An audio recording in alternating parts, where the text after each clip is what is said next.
Good afternoon, everyone. I am Paula Schwartz, Chair of Timely Topics, and I want to welcome all of you today to this very exciting program. The subject matter, language and identity, is new to most. We are fortunate to have Julie Jamison Benay, who I proudly call my niece, take all of us forward onto this new platform. A few housekeeping notes before we start. All of you will be muted. Please put all questions into the chat room that is at the bottom of the screen on a computer. Or for iPad and iPhone, go to the three dots upper right of your screen and then click on that. I will read the questions and Julie will answer the questions at the end of the program. Again, thank you for being here. Enjoy the program. And now here's Julie.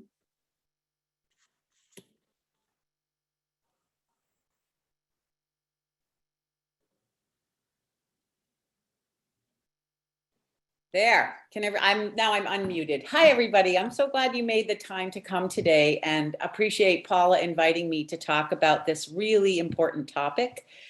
I think you should all give yourselves a pat on the back for caring enough about this to spend a part of your late summer afternoon trying to learn more to help understand the whole concept, the really complicated concept of how gender identification is considered now in our modern world.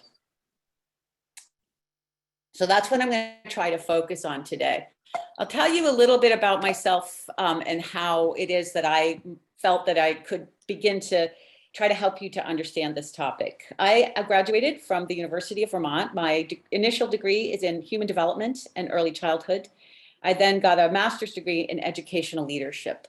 Primarily, I was a teacher. I was a teacher for the first many years of my career, preschool, kindergarten, and first grade. And then I moved into administration. I did run a program for a while at the state level for welcoming young children into a community with things like a welcome baby program and toddler tumble times and story times. And then I went back to public school and I served as an assistant principal and a principal in 2 different schools. In my final year of being a public school principal, I engaged in a pretty intensive training session around this whole topic with folks from the University of Vermont and advocacy groups for transgender people in the state of Vermont. I did this in part because the topic was coming up more and more in my professional life, but more intimately, one of my students, who at the time was a 5th grader, was a student who had had many psychological reports and evaluations done over the year. And we had known for a very long time that this person did not feel that their identity matched their external presentation.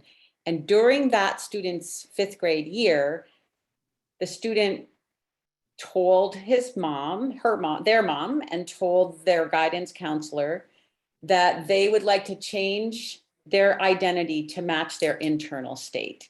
So the student that I had known for 3 years as a little boy came to school after Christmas break in what he felt at that time was his true self, which was a she.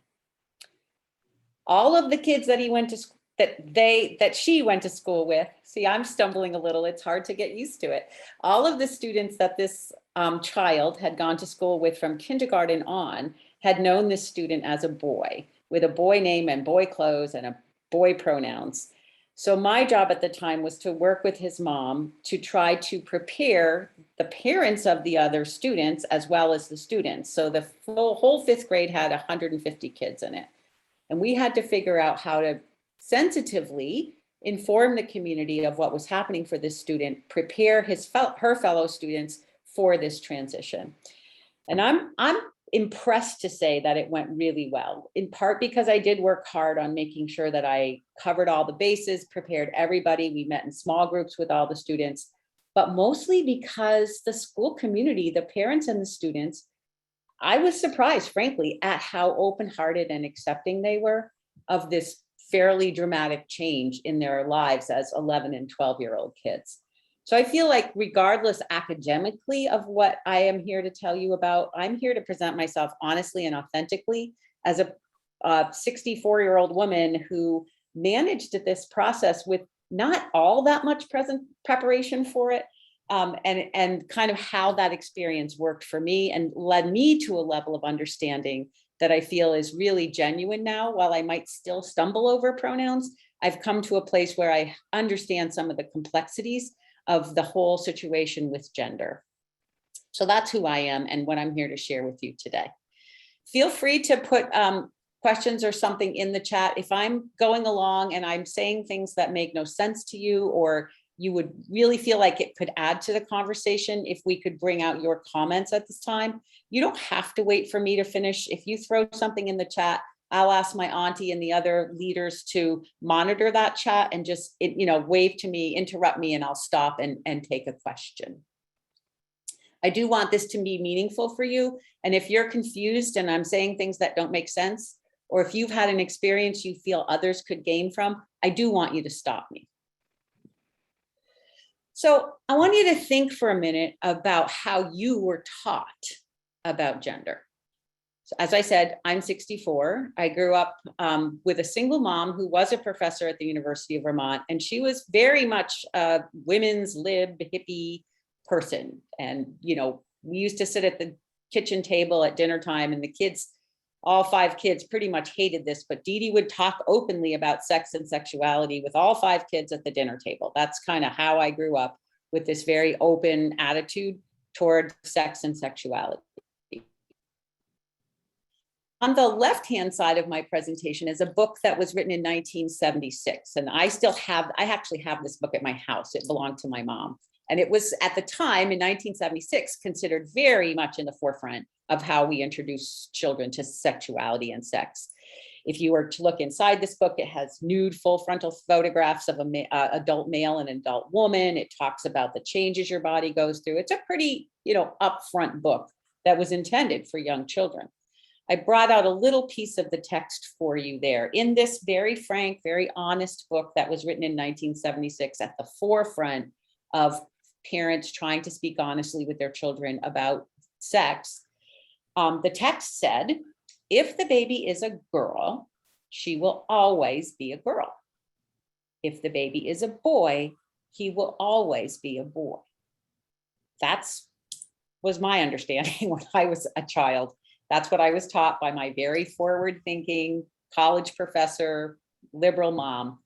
And I was taught that in the 60s. This book didn't come out till the 70s. A recent book that I found in Amazon, if you look for children's books about transgender or gender issues, you can find a ton of books about these issues. And I found this one called "It Feels Good to Be Yourself." The text I'm quoting here from a review of the book, which was a very positive review, says this: that means when she was born, everybody thought she was a boy until she grew a little older, old enough to tell everyone that she's actually a girl. Girl is Ruthie's gender identity. So you can see in the course of those 40 years, 45 years, that the way that kids are being taught today in homes where people want to be honest and upfront about this is very different than the way perhaps many of you, if you were taught at all about sex and sexuality, that you were introduced to these topics.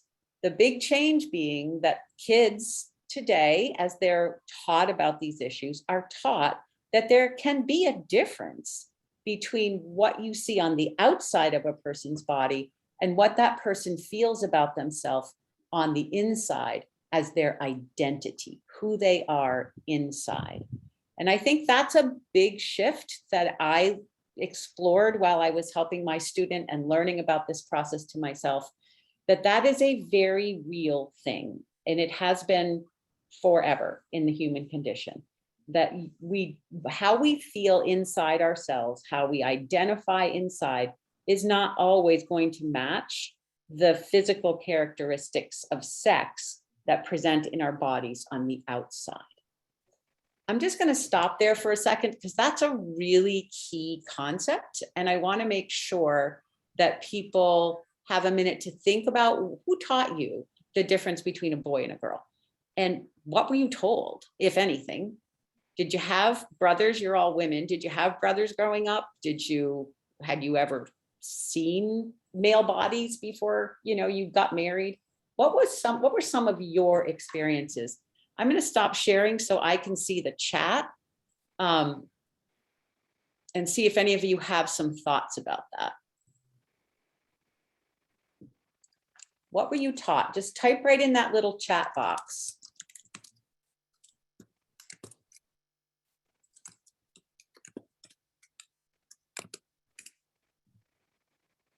Okay, we're not a very chatty group, I see.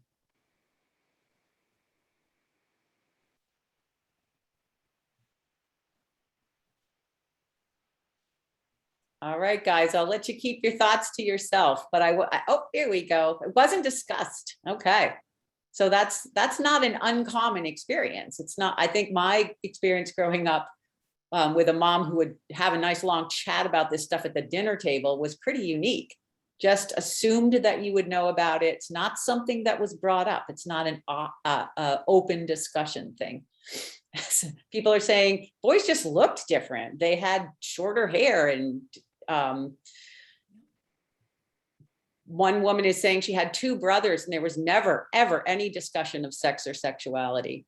Girls grew up to be mommies, right? We played with dolls. We knew that much, right? Thank you so much for sharing. I did want to make sure that my assumption about what it was like for you to learn about these issues was a correct assumption. So I'm right. Like, it's this whole idea, first of all, for most of you growing up, it wasn't even talked about, period. They were just cultural norms, things that were accepted. Boys had short hair and wore pants, and girls had longer hair and wore dresses, right? When I went to school, there was a dress code. It wasn't until my hippie family challenged the dress code that girls could wear pants to school. We had to wear dresses. And that was a public school in Vermont. This wasn't uniforms or anything like that. So this is a huge, enormous cultural shift. And again, I want to say good for you for coming this afternoon and trying to work together to understand this. This next slide is a graphic that was actually developed by students who are transgender. And it's this trans student educational resources is who made this graphic. And when I went to the workshop and other times that I've been exposed to this topic with people who want all of us to understand this is a graphic you will see pretty often. Don't know why it's a unicorn. I guess because they're unique and special. But if you look in the middle of the graphic where there's like a little DNA thing here, that's where it starts. When you are born, still today, a doctor will assign a sex to you at birth based on your external genitalia, perhaps your DNA. But your sex will be assigned at birth as female or male. But there are little human babies born with both forms of genitalia, and they are called intersex.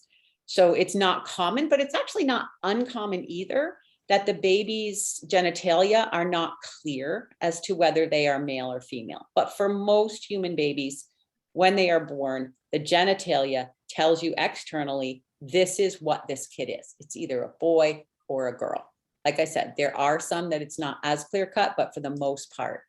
However, as it said in that little book, there are some kids from a very young age. My student from the age of 3 told the family that while they all thought he was a boy, he was not a boy, he was a girl. And he stuck by that. Like until he transitioned in 5th grade and presented as a girl, he inside always thought he was a girl. And that's called gender identity. So outside you have genitalia and doctors will say you are a boy or a girl. But inside, you will feel as a boy or a girl. For most people, that matches. You're told you're a girl, you feel like a girl, it matches. Or you're told you're a boy, you feel like a boy, you identify as a boy, it's consistent. But for some people, that is not consistent.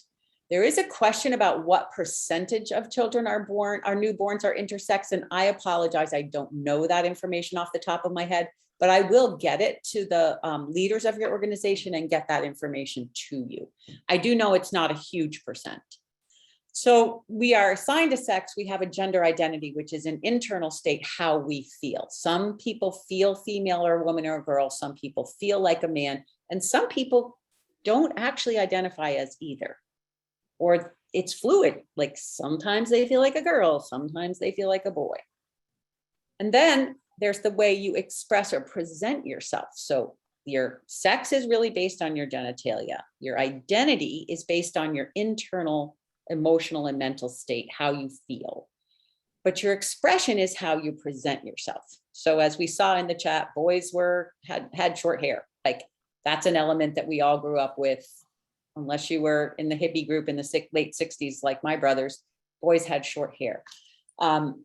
Today, that gender expression can be very, very different. So today in most public schools that I know of, and I've been in many of them, there are not dress codes. And so girls wear leggings most of the time, which I still don't think are actual clothing. But so there's a question here about non-binary, and that is that other that I'm talking about with people who feel that they aren't either a boy or a girl, and they don't present themselves as either a boy or a girl. They don't believe in the binary. Their internal state, their gender identity, as well as often their gender expression doesn't fit the binary of either boy or girl. And that's why in this little graphic, they have other, because there are people who internally don't identify by gender. They just don't. They don't feel that they fit either element, that binary. So this top part of the graphic really talks about gender identity and gender expression. The other aspect of sex and sexuality and gender that we have to realize is there's two more elements to this. One is who you might be sexually attracted to, and the other is who might you be romantically or emotionally attracted to. So you might be assigned a female sex at birth, but identify internally as a male, present yourself as sort of neutral, not in any clear external presentation of your gender. You might be sexually attracted to women. So you're born with female genitalia, but internally you feel male and you are attracted to women sexually. So you can see like the complexities here. You could start to sort of do the math on the different combinations about how human beings can present in the world when it comes to these topics, not only of gender, but also sexuality. So there's an interesting question about, I want to stop and try to make sure I capture some of this thinking now. Does gender mean anything without expression and identity? Not really. So in the terminology that's used today, sex is that external genitalia. Your gender has those two elements. It's how you identify internally and how you express yourself externally. I would say from most of the transgender people or gender fluid or non-binary people that I've met, the identity is the really important thing. That's what they want to have respected, is that regardless of what you see when you look at them, respect that they have an identity that is an internal state, and that is what we seek to honor when we start using language that is more reflective of this complexity of gender and sexuality.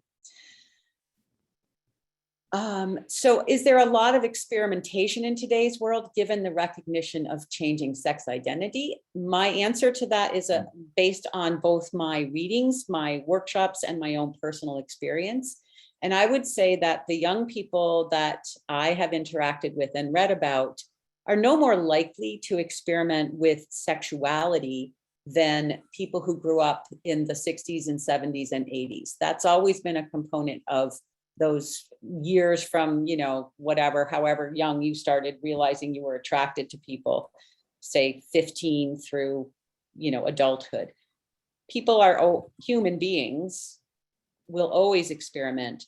I think what has changed significantly is that individuals who may have been assigned a particular sex at birth based on their external genitalia, in an environment that is accepting, as my environment was at the school I was the principal, they feel more free to experiment with their gender expression and their ability to express attraction to both genders, or be fluid in their sexual attraction. But most people who have a pretty clear gender identity don't switch that around. Remember, that's a pretty stable internal state for most people. There was a controversial psychologist who coined a term called rapid onset gender dysphoria that got a lot of parents very concerned that colleges were turning people into transgender people because their child would go away. This is actually very personal for me. A cousin of mine, very bright man, very well educated, very creative, raised in the same sort of honest, upfront environment that I was raised in around sexuality.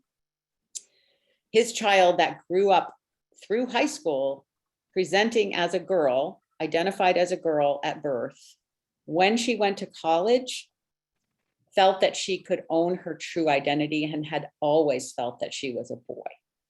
So you could see for Gus, he sends his beautiful little girl off to college. She comes back and says, Mom and Dad, I'm here with my boy clothes and my boy hair, and even starting to grow a beard because there's some hormone treatments that transgender people can take that help them to have their external self match their internal state.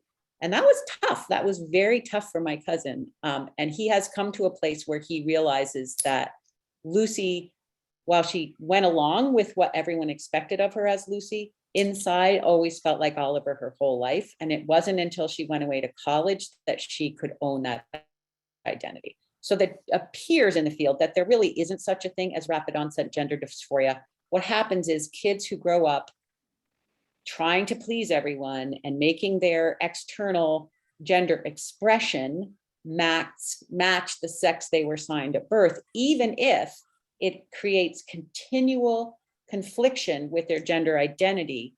Once they're out of the home environment, have moved from the home, are away at school, or living their lives on their own, then feel comfortable in this changing world to make their gender expression match that internal identity that they have had all along. There's a great scene, there's a show that is an interesting television show to watch about this issue called Transparent. And it's about a dad, he has all adult grown children, and he at that point in his life decides to take his gender identity as a woman. And he starts wearing women's clothes, and he changes his name, and he grows his hair long and fashions it as a gender expression as a female. And his daughter sits on the bed next to him and says, Dad, are you going to dress up like this the rest of your life? And he holds her hands and looks at her and he says, honey, I've been dressing up as a man my whole life. This is me. I've been a woman my whole life, dressing up as a man because it's what people expected of me. It was a very powerful scene, and one that on an emotional level might help people to understand these issues. Let's talk a little bit about the language that's used to understand these topics. So let me move you guys out of my way. So cisgender, or you'll hear it mostly referred to as cis. So most of us in this presentation are probably cisgender. That simply means that I was told, my doctors told my mom and dad I was a girl. I have a vagina. I grew up as a girl, and I have always felt that I was a girl. I was a tomboy. I did challenge my school's dress code and wear pants to school and got the dress code changed. But I knew I was a girl. I didn't think I was a boy. I just thought boys had better clothes and more freedom to move around. Cisgendered, I have always been cisgendered. So that term you'll hear a lot if someone is cis. Transgender is kind of a big encompassing term that includes many gender identities of those who do not exclusively align with their sex assigned at birth. Gender expression, as I said in the graphic with the gender unicorn, is that physical manifestation of how you feel on the inside. So if you feel like you're a girl and you wear clothing and hair and styles that match your culture's image of what a girl should look like, that's your gender expression. I talked a little bit about humans who are born intersex. They are born with some sort of uncommon combination of hormones, chromosomes, and or anatomy. So they may have, one of my dear friends that I taught with for many years, Her daughter was born with some external genitalia from both male and female. Spent the majority of her childhood as a girl, but my dad always knew that there was a possibility that that sex assigned at birth might not have been the accurate one. And sure enough, Sophie now is, I forgot, she has a different name, and he's a he now. But indeed, when that baby was born, there was always a biological indication that the gender binary might not necessarily fit that child. And then we have non-binary or gender fluid. And those are folks, as I've mentioned already, that do not feel that the boy-girl dichotomy fits, that either they just do not feel any identification with gender, or they might sometimes feel male, sometimes feel female, and they're fluid and can go back and forth, both in their internal state as well as their external expression. I'm going to just slow down for a second because I've been cruising through this and see if I have more chats here with any other questions.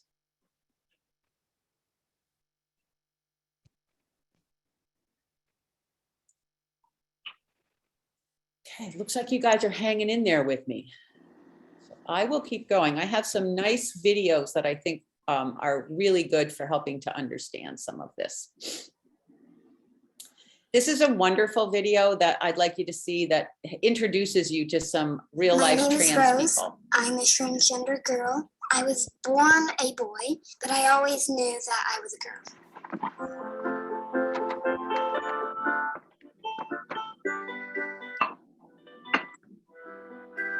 My name is Devon. I'm a trans male. That means I was born female.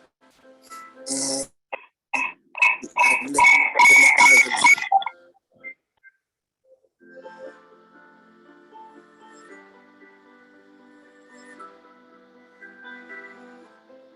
When I was 3, I decided that I was going to grow up and be a father and marry Janet Jackson. She would write letters to Santa Claus, to the Tooth Fairy. When would I be turned into a girl? Could you turn me into a girl? I'm Jay. I'm a non-binary trans person. That means that I'm not a man, nor am I a woman. I was raised as a girl, but when I learned about non-binary gender identities, it was like a whole new world had opened up for me. My name is Ronnie and my sister Ellie is transgender. Ellie told us on her 4th birthday that she was a girl in her heart and her brain. And I said, "You're my favorite princess boy." And what did you say, Ellie? No, I'm a princess girl. My struggling point was this had to be a phase. The reality is acceptance takes a while.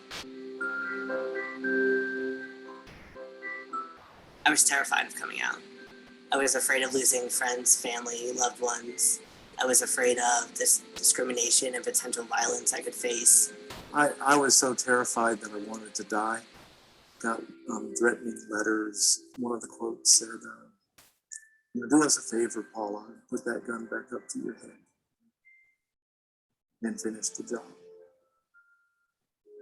I'm scared as a dad for her safety, whether society will be as accepting as her family and her friends are. I feel embarrassed and unsafe when people out me to other people. If there isn't a gender neutral bathroom available, when there are only men's and women's bathrooms, I have to make a decision about how I look that day and whether there's more risk for me going into the men's room or the women's room. I was chased by 4 people in the metro for being transgender. I have been denied health care. I have been gawked at. I've been humiliated. I have been physically assaulted several times when using the bathroom.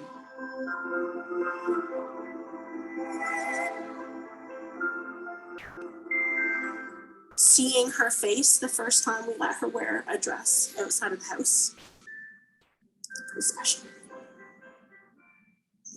You're different, that's okay. Just keep on being yourself. Support means listening, maybe not understanding, but just listening and being there for me.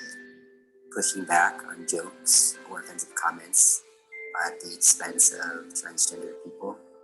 The easiest way to support transgender people is to follow their lead. Supporting transgender people means letting them be who they are. I'm proud to be trans because I want to be myself. I'm proud to be trans because I think life is too short to be anything besides what you are. This is who I am. This is who I am. This is who I am. This is who I am.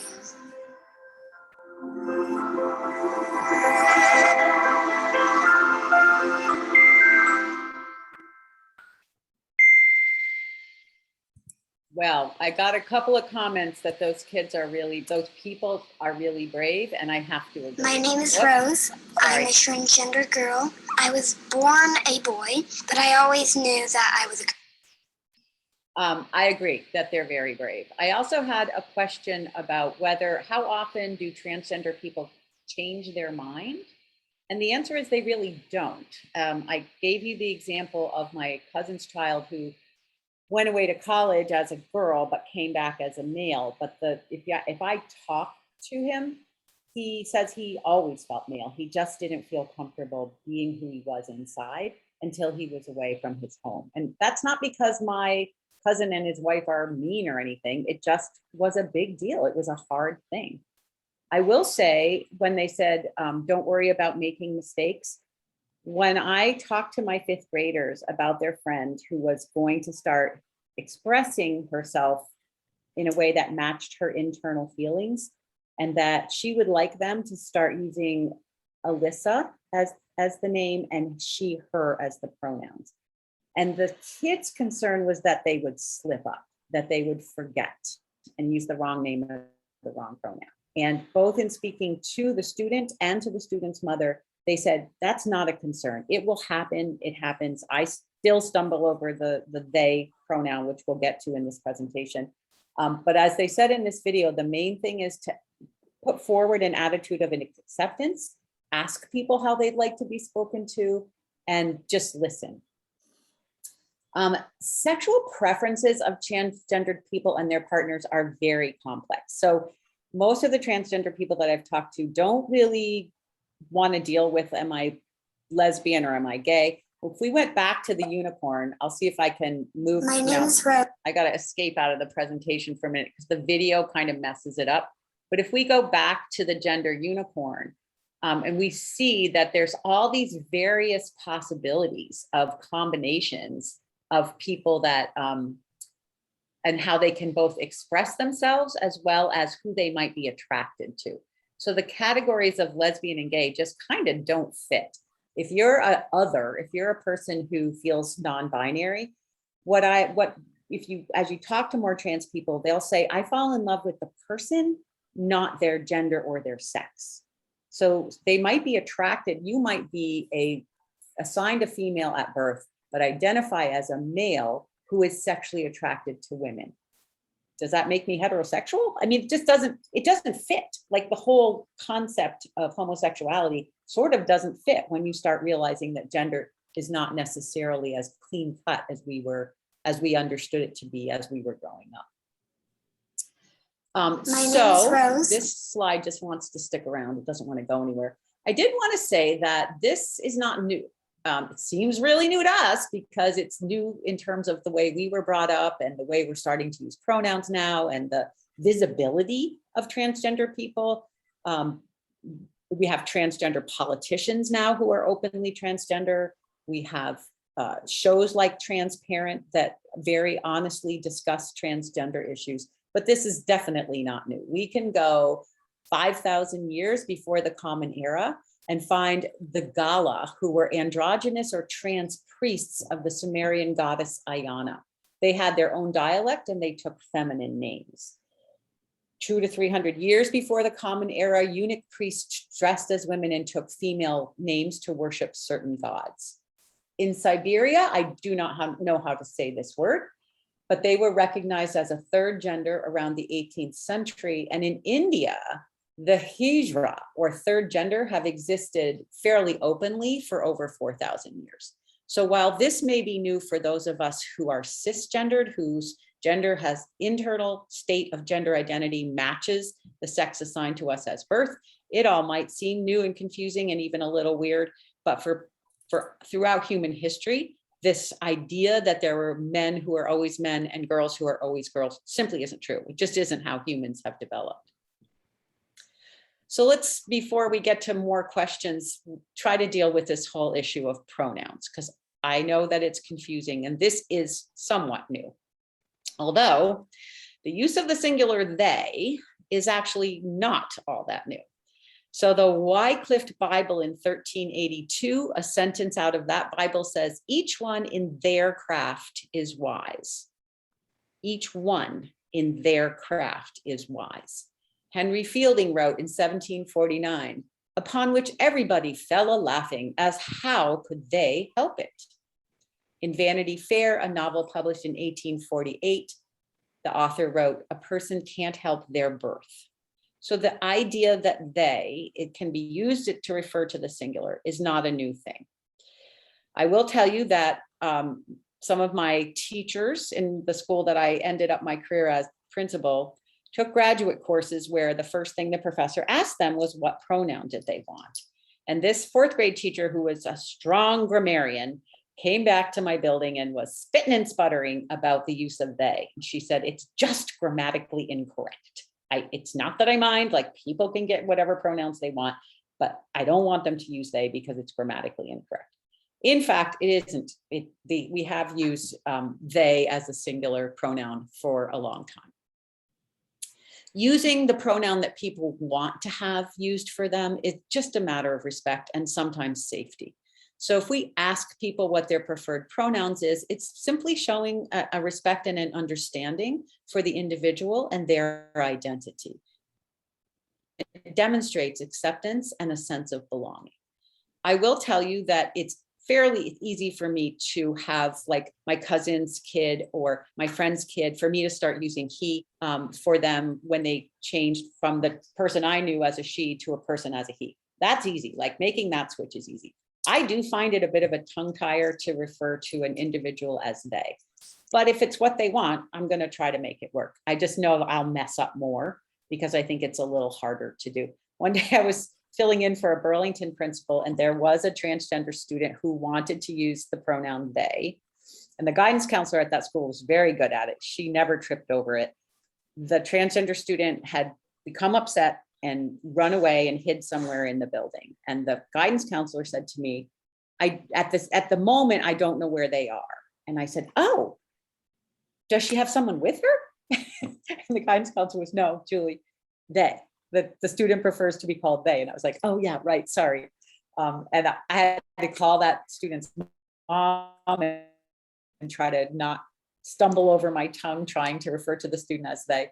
But I thought, I'm not going to play this whole video because it's a little longer than I want, but I want to at least let you hear the beginning of this because I thought it was really helpful. Hi there. My name is Riley J. Dennis, and I use she, her, or they, them pronouns. If you're a part of the LGBT plus community or just have an interest in social justice, you probably know what I mean by that. However, if you're outside of those worlds, it might seem a little confusing to you. Why am I telling you my pronouns? Can't you tell just from looking at me what pronouns you should use for me? Well, not exactly. The thing is, if you want to be inclusive of LGBT plus people, it's important to know that for many of us, our appearance doesn't say everything you need to know about our gender or our pronouns. I know that if you've never encountered any of this before, this can sound daunting, but I promise it's actually really simple. If someone tells you what pronouns to use for them, it's polite and compassionate to use them because it could mean a lot to them. If you don't know what pronouns someone else uses, it's polite to ask. And you can help other LGBT plus people feel more comfortable by introducing yourself with your pronouns and not being offended if someone asks you what your pronouns are. They're just trying to be polite. So, for example, if you're a cis man, your pronouns are he, him. If you're a cis woman, your pronouns are she, her. Likewise, trans men often go by he, him, and trans women often go by she, her. But there are also non-binary people who may not use either of those options. There are several different pronouns they might use, but the most common is they, them. So for example, instead of saying she went to the store to get some cookies for her friend, you would say they went to the store to get some cookies for their friend. Using they as a singular gender-neutral pronoun is actually widely accepted and grammatically correct. Both the AP and Chicago style guides recommend using whatever pronoun a person asks you you to use for them, and that includes singular they. In fact, in that last sentence, I used the singular them to refer to one person, and it probably sounded perfectly natural to you. That's because singular gender neutral they is already commonly in use to refer to singular pronouns like everyone or anybody or family. And it's also commonly in use to refer to a singular person whose gender you don't know yet. For example, in the sentence, everyone is here, the everyone is singular. It's not everyone are here, but when you refer back to everyone, you have to use they. So the sentence becomes everyone is here, but are they ready? In this instance, they is referring to a singular pronoun, even though it's referencing multiple people. Native English speakers say stuff like this all the time. Singular they used in this way isn't new or abnormal. In fact, it's been used by Shakespeare.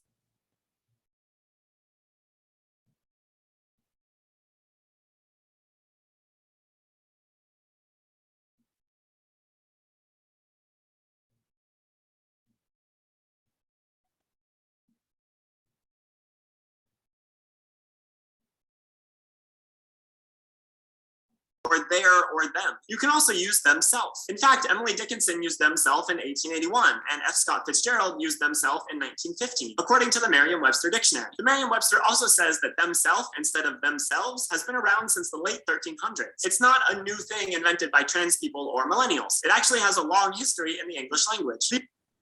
Okay, so as I said, this goes on quite a bit longer, but I know they spoke very, very quickly, although this person said she uses she as her pronouns.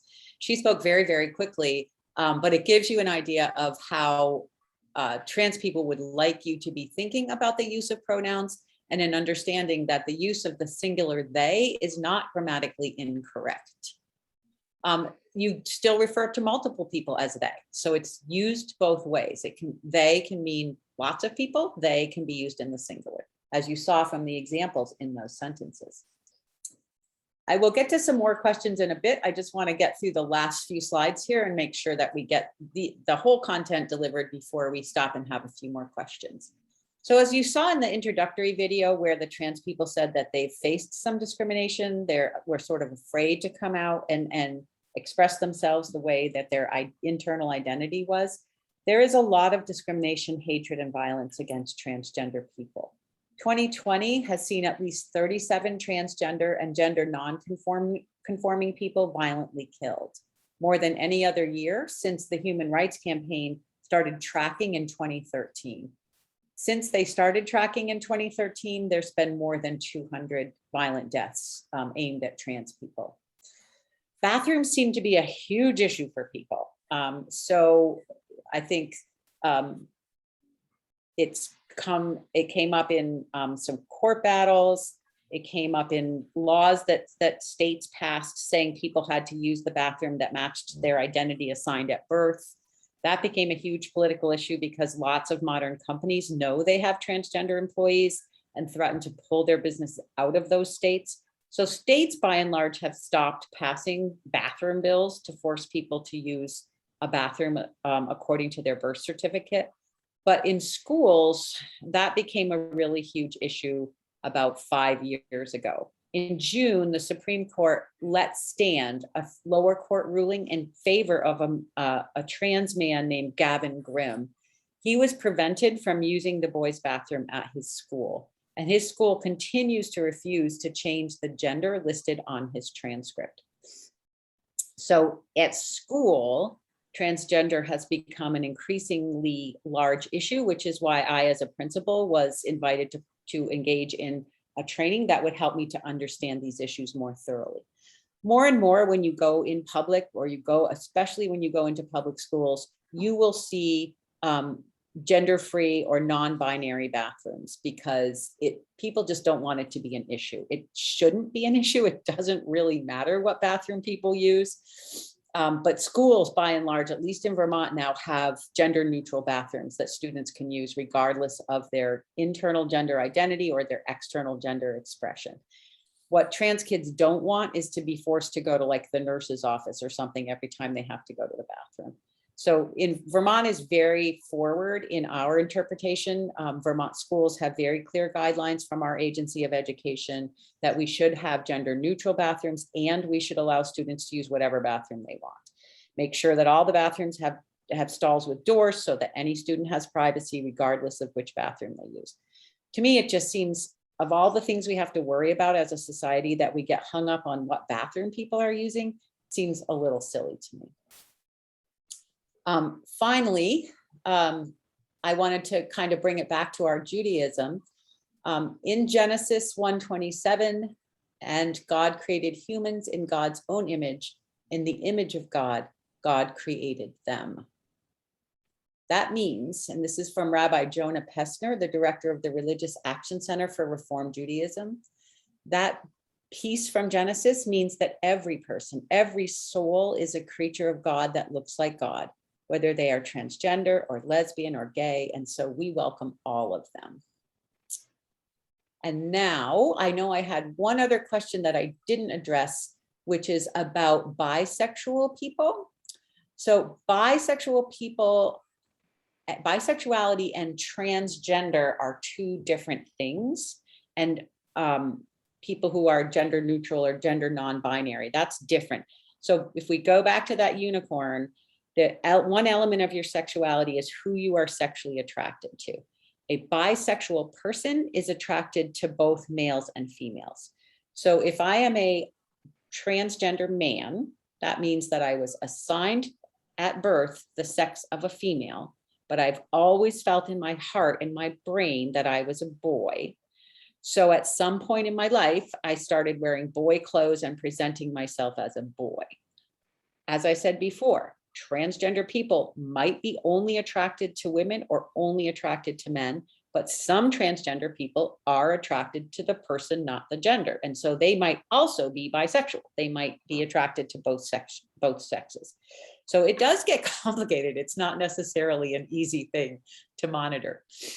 Okay, let's see. The advocacy promoting abortion access is using everyone and all people, and that language is aligned with the pronoun issue. Yeah, this is another new interesting twist. So because someone who is born with a uterus can get pregnant, whether or not they are presenting themselves externally as a woman, there can be a trans man who gets pregnant.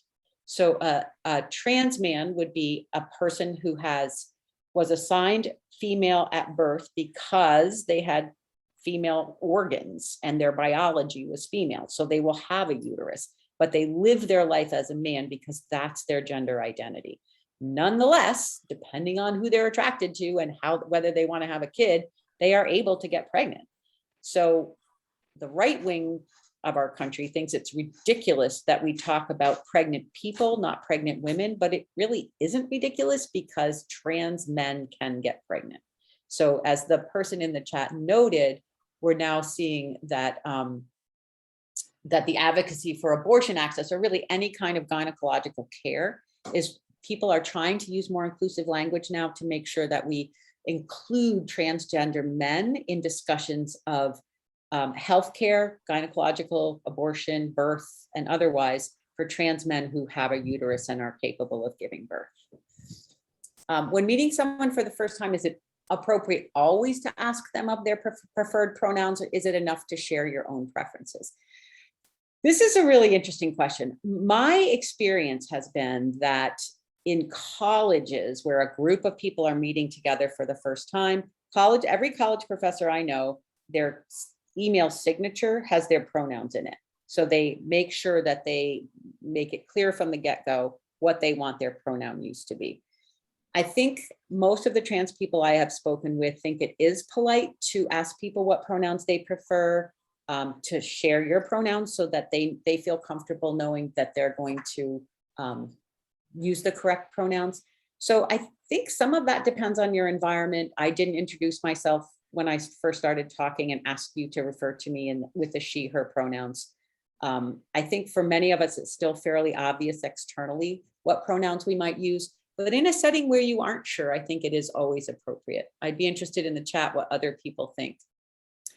The percent of transgender people that make anatomical changes is pretty high, actually. I don't know the exact figure, but many trans people would really like their physical body to match their internal state. That can sometimes be done just with hormones. Other times they engage in surgery. So healthcare for transgender people has also become an issue.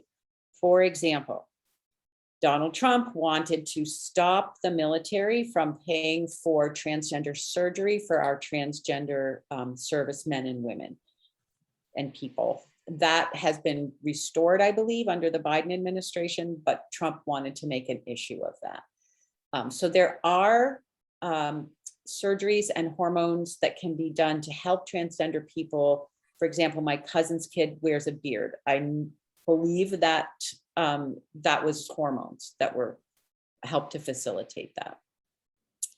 The other pronouns, so somebody said, now there's these other pronouns besides they, and I didn't include them in the slideshow because they are pretty uncommon. But there is one with a Z, there's some with X's. Again, I think the guy in the video who said, just listen, find out what we want. I would use whatever pronoun people want me to use. But as the young woman in the video said, more commonly, the they is just catching on. It's catching on in terms of writing. It's catching on in terms of how people are talking. So I think it is more common. Barry noted that Rabbi Pessner, who I quoted, is the husband of Dana Gershon, who is the president of NCJW Inc. And I think that's very cool because I didn't know that. Somebody was at a recent staff meeting with about 30 teachers and they were asked to introduce themselves with name, job, position, and preferred pronouns. As I said, very common in academic settings, both at the college, high school, and other academic settings. It's become very, very common for people to ask that question. Summer camps might be even trickier than the bathroom issue. I think that's a really interesting point, and I hadn't thought about that. I feel like I was very fortunate that my school district supported sending a fairly large team. Actually, there were 8 of us who went to this extensive training on understanding these issues. And I would be curious to know and I would expect that in some of these very expensive summer camps where kids are being sent, that the staff there have similar training so that they are able to facilitate an attitude of acceptance and not worry too much about what bathrooms people use. I think summer camps that were being really accepting of kids would make sure, aside from any issue of gender, that if changing rooms and things like that offered opportunities for privacy, there are kids who are going to want privacy, whether they're cisgendered or transgendered. So I think camps, if they're not already, are going to have to gear up for that, because I'm telling you, as this becomes more commonly accepted, I was the principal of a very small school in Vermont, relatively small for all of you, I'm sure. At schools in Vermont, you know, the last school I left, I had 575 kids, and that included 75 preschoolers. The Burlington school I subbed at, where I had the transgender student who used the they pronoun, had only 175 kids in the whole school. So these are really small schools. And we're small rural communities up here. But trans kids are there. They're very present and very much accepted. So I would expect to see in larger states like New Jersey that places like summer camps should be getting ready for this. Barry's noting that corporations are addressing gender pronouns. Absolutely. I would imagine at corporate meet and greets, they probably now are asking people to tell other people what pronoun they want used. I just think it's very likely, because transgender people are finally feeling that they can be themselves and that they can be a little more visible in our society. Someone is noting that banks as well. Someone said, thank me for a truly informative presentation. I'm so glad, and you're very, very welcome. As I said, I thank you all for showing up on this really important issue. When I think about it, because for me, 40 years in education, every single day, it was about the kids. And I had to do what my kids needed me to do. And so if that meant that I had to understand this issue more deeply, so well that I could communicate it to other parents, other community members, then that was my job. But that's not your job. Like, none of you, I don't think, maybe some of you are teachers, but if it wasn't your job to show up today and understand this issue, then I think you should give yourselves a huge pat on the back just for showing up today. I think we're going to bring it to a close, Auntie. Does that make sense? Yes, it does. Yes. And thank you, Julie. You are very welcome. And as I said, thank you all for coming and for being such a attentive and interesting audience with lots of good comments and questions. I will. Can I jump in here?